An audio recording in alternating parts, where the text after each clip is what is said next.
بسم اللہ الرحمن الرحیم۔ ہم لوگ پڑھے ہیں انواع الجرائم، یعنی جرم کی جو اقسام ہے وہ مختلف حیثیات کے اعتبار سے۔ اس میں ہم نے تقسیم اول پہلے پڑھ لی کہ من حیث جسامت العقوبہ، اور دوسری قسم ہے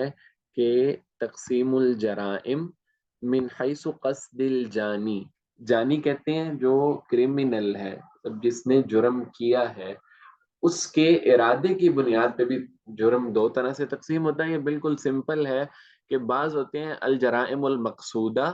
الجرائم التي قصدها الجانی ای فعلها عمدا، یعنی جان بوجھ کے اس کو انجام دے رہا ہے جو کرمنل ہے۔ اور بعض جرائم ہوتے ہیں جرائم غیر مقصودہ، الجرائم التي لم يقصدها الجانی، جانی نے جان بوجھ کے ان کو نہیں کیا، بل فعلها خطأ، یعنی غلطی سے اس نے، یعنی کسی کو قتل نہیں کرنا چاہتا تھا لیکن اس نے اپنی طرف سے ویسے ہی اس کو مکہ مارا، وہ اگلا بندہ قتل ہو گیا، تو ظاہر ہے اب اس کا ارادہ تو قتل کرنے کا نہیں تھا نا، یعنی انٹینشنل اور ان انٹینشنل کرائمز انگریزی میں ان کی تقسیم ہو جاتی ہے۔ تو اس میں پھر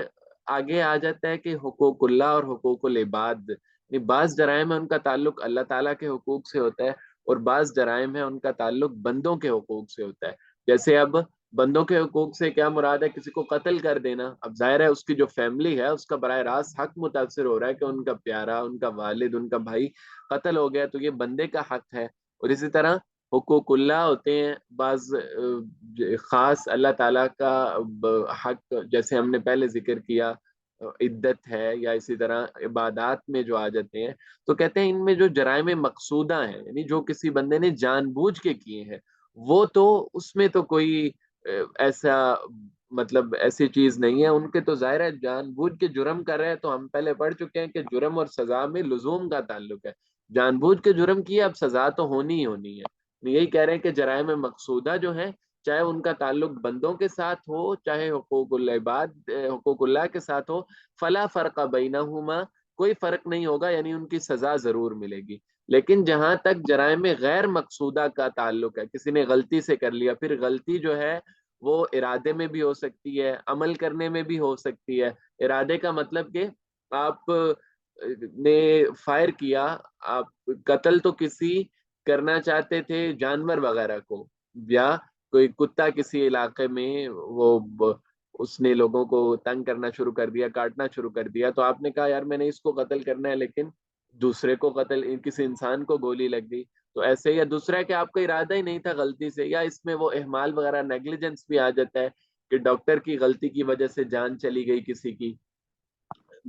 مطلب، یا عام طور پہ اس کی بڑی مشہور وہ بار بار مثال ہوتی ہے کہ یار ڈاکٹر صاحب نے وہ خاتون کا آپریشن کیا تو وہاں پہ جو کوئی سیزر وغیرہ تھے وہ اندر ہی بھول گئے، اب یہ مطلب نیگلیجنس ہے ایک، تو اس کا کیا ہوگا؟ تو کہتے ہیں جرائم غیر مقصودہ میں جو اللہ تعالیٰ کا حق ہے وہ تو معاف ہے، یعنی اللہ تعالیٰ کا حق وہ سارے کا سارا معاف ہوگا، اس میں کوئی پوچھ نہیں ہوگی۔ لیکن اگر بندے کا حق متاثر ہو رہا ہے تو وہاں پہ لیگل امپیکٹ ہوگا اور اس کا اثر قانونی ضرور ہوگا، یعنی اگر کسی نے جان بوجھ کے کسی کو قتل کیا تو اس کی سزا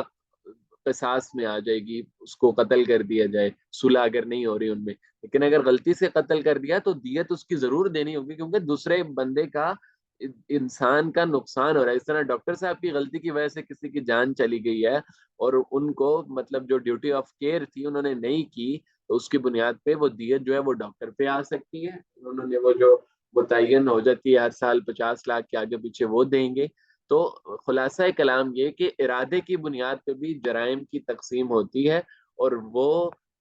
مطلب انٹینشنل اور ان انٹینشنل، پھر انٹینشنل جو ہے ظاہر ہے جرم ہوا ہے تو سزا اس کی تو ہوگی، چاہے حقوق اللہ سے اس کا تعلق ہو یا حقوق العباد سے ہو۔ لیکن اگر ان انٹینشنل ہے، غلطی سے کوئی جرم ہو گیا ہے، تو پھر یہ ہے کہ اس کی سزا اگر تو حقوق اللہ سے ہے معاف ہوگا، حقوق العباد سے ہے تو اس کی معافی نہیں ہوگی، بلکہ جیسے ہم قتل خطا کی سزا پڑھتے ہیں، اسی طرح اور بھی ڈاکٹر کی غلطی کی وجہ سے جان چلی گئی، یا ہزاروں مثالیں ہو سکتی ہیں اس کی، کہ حقوق العباد میں بندوں کے معاملات میں غلطی معاف نہیں ہوتی، بلکہ اس کا ہرجانہ دینا ہوتا ہے ہمیں، جتنا نقصان کیا ہے ہم نے۔